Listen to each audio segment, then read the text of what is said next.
What is going on, fellow fans of Clash of Clans? It's time for the epic rematch, the rubber match, the trophy competition between Galadon of Galadon Gaming and Klaus of Klaus Gaming is underway. Now, this was done live on Facebook. Make sure you check me out there, and also make sure you check out Klaus from Klaus Gaming and see who won today's rubber match. If you recall, if you're a fan of the channel, you know that in episode 1 of the trophy race, Galadon, your hero, picked up the victory with the most trophies. But in episode 2, Klaus somehow eked me out and beat me. So here we are, episode 3, 1 each. And this time we decided to drop trophies. If you'll recall, we started significantly higher the second episode. So episode 1, we started around 2,200. Episode 2, we started around 2,500 or 2,600.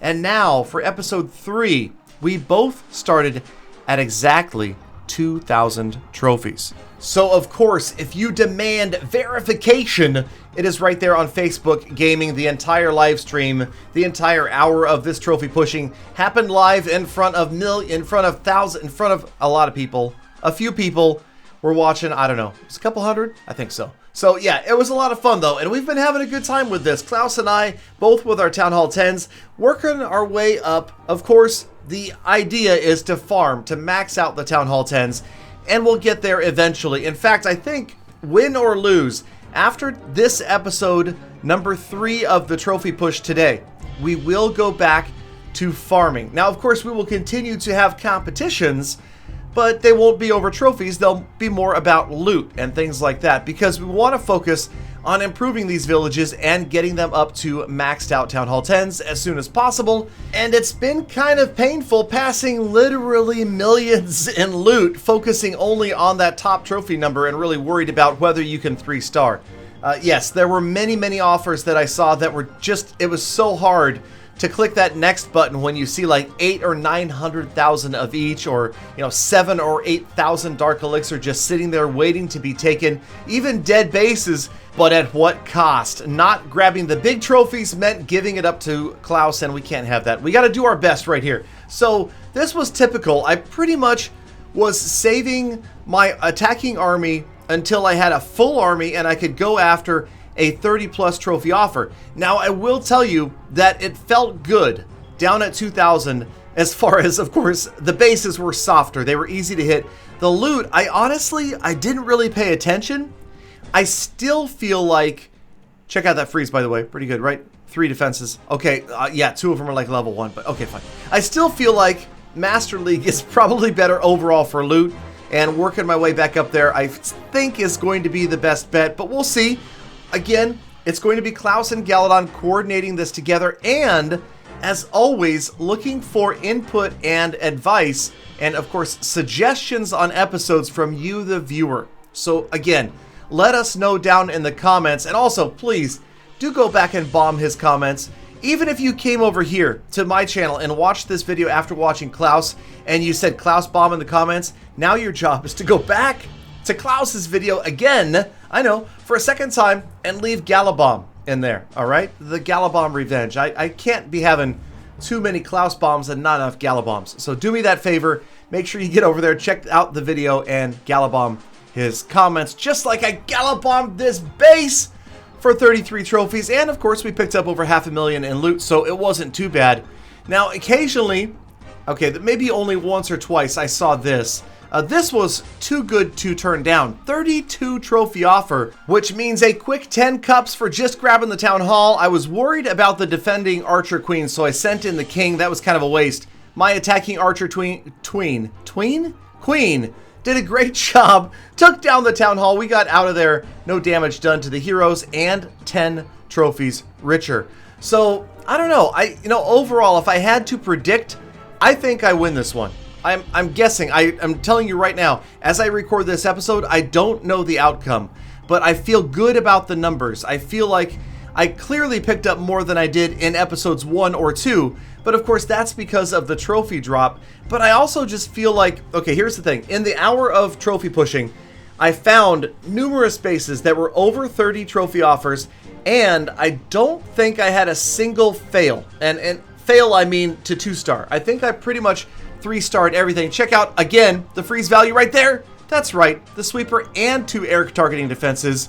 Epic freeze. Okay, didn't make that big of a difference, but anyway, we get in there and another 33 trophy offer is going to fall. Some of these did get kind of close, though. I will admit that a little closer than I had hoped, especially when you're not bringing wall breakers. You can't necessarily get the heroes into the core. This was one of the ones that was more overrunning and just crushing the base than close, but we did have some close calls. So this one, 33 trophies, we move on, and generally I was trying to pick on the Town Hall 9s. Part of this, though, is recognizing a base, say, like this. It's a Town Hall 10, so at first glance you're like, oh, maybe I don't want to hit a Town Hall 10 when I have an empty siege machine and only 3 rage spells because I didn't train my whole army yet.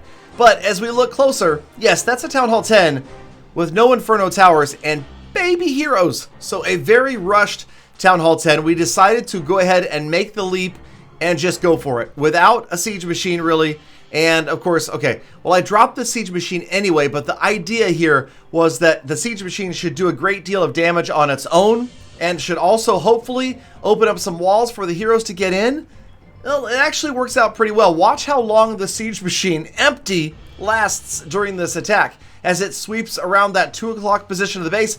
Check out the huge opening it creates in the walls right there. So now the Barb King, he can go inside and get some of those other defenses that are pretty low level. Okay, never mind. Again, the Stone Slammer does a great job. Wraps all the way around to this Archer Tower before it finally goes down. And with the Barb King on the right, the Archer Queen came in from the bottom left. This one looked close for a few seconds, but we still had both abilities. And you'll notice, both heroes plenty healthy and not a lot of ground targeting defenses left.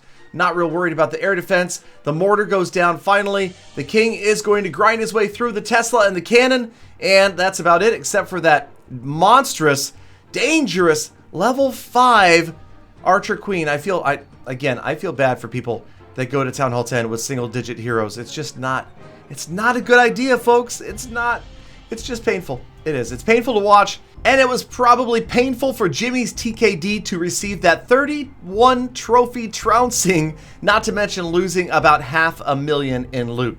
So that would be the last attack of the hour and would bring us to our final numbers. Now, of course, we're also picking up pretty fair loot during this thing as well, so we had some upgrades to make. If you recall visiting the base last episode, we had gotten some walls on the lower left up. We have still not put together a true Town Hall 10 base, and that's something that I need to do and that unfortunately I've put off for one more episode at least. We did not get a chance to set up a nice Town Hall 10, so watch for that in a future episode.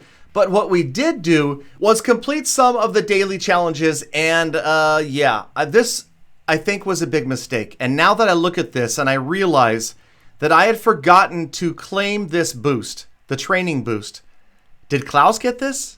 Because if he did, then that's a huge advantage. That is a big advantage. That's a 15% training boost right there. And that means faster trained armies, faster recovered heroes. And yeah, that right there could be the difference between a win and a loss. So let me know what happened as far as that was concerned. I know that neither one of us have really been paying close attention to the gold pass, the season pass. So yeah, we'll see. All right, so now looking around the base, trying to decide what to upgrade next.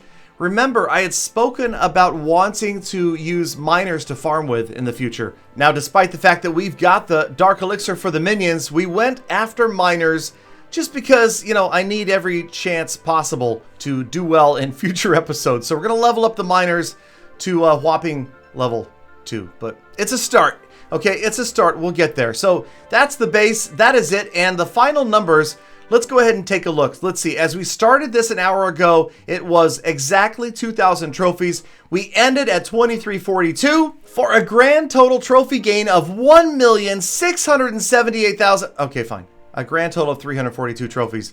Can Klaus beat it? I don't know. Did he beat it? Let me know down in the comments. Make sure you get over to Klaus's channel, subscribe, watch his video, Galadon his comments, and of course, have a fantastic rest of your day. Thank you for spending a few minutes of your day with me.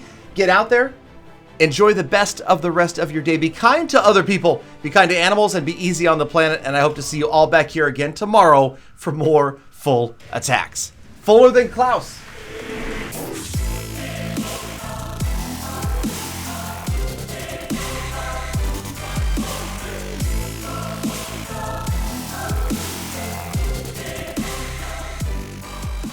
Galadon, you think you won? You think you lost? Which is it, man? Did you win or did you lose?